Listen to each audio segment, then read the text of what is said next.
Datang sebagian orang sekarang menyatakan bagi kita memang dosa berbuat demikian, tapi bagi beliau enggak. Kenapa? Karena beliau sudah sampai ke tarikat ma'rifah.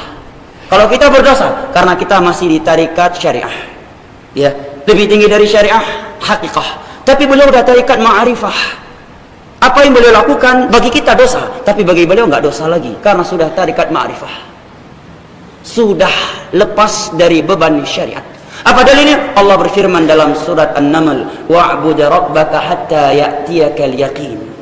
Beribadahlah kamu kepada Allah sampai kematian datang menjemputmu. Lah dia sudah yakin, berarti nggak perlu lagi beribadah kepada Allah. Kalau kita masih awam, masih tarikat syariah, beliau udah ma'rifah, udah benar-benar kenal Allah. Beliau udah pernah suluk 40 hari, puasa muti 40 hari 40 malam, ia hanya di dalam kelambu dan sering mimpi berjumpa dengan Nabi, sering berkomunikasi dengan malaikat. Bismillahirrahmanirrahim. Assalamualaikum warahmatullahi wabarakatuh. Dukung terus MR ABD Channel, channel kajian ilmiah aswaja dengan cara subscribe, teng.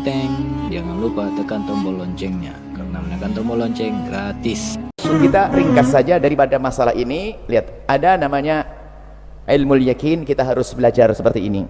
Tapi ternyata ilmu tidak cukup, harus kita berusaha untuk merasakannya.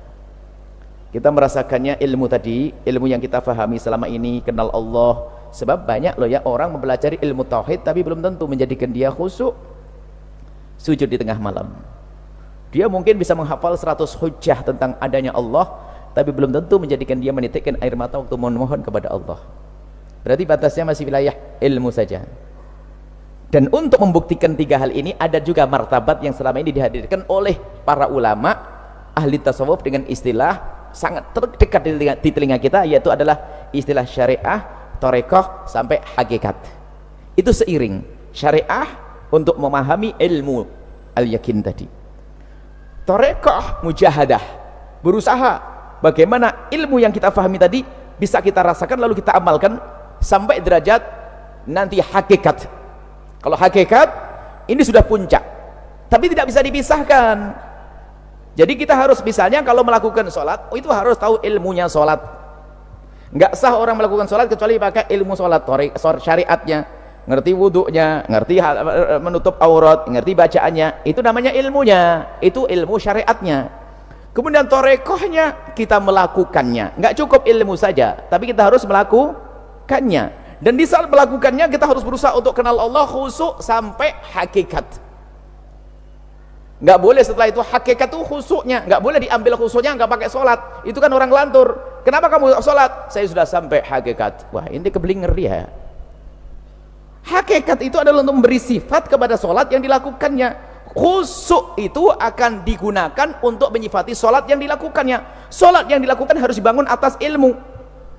Wah, masa ada khusyuk nggak ada sholatnya? Khusyuk model apa? Kayak orang nggak bersedekah. Kenapa? Saya takut teriak. Oh salah, ikhlas itu karena ada amal dulu baru dibilang ikhlas. Nggak ada amalnya kok ikhlas, saya pengen ikhlas saja. Itu kayak orang yang bicara hakikat saja, yang penting saya ikhlas. Ikhlas model apa? Sedekah saja enggak kok. Ikhlas itu ada sedekah, khusyuk itu ada sholat, sholat ada ilmu. Nggak mungkin orang melakukan sholat nggak pakai ilmu. Sholatmu hendaknya sampai kepada khusyuk. Ilmu itu adalah, istilahnya adalah syariat. Engkau melakukan sholat yang ini adalah torekoh, sampai khusyuk adalah hakikat. Jangan. Hayyul hadi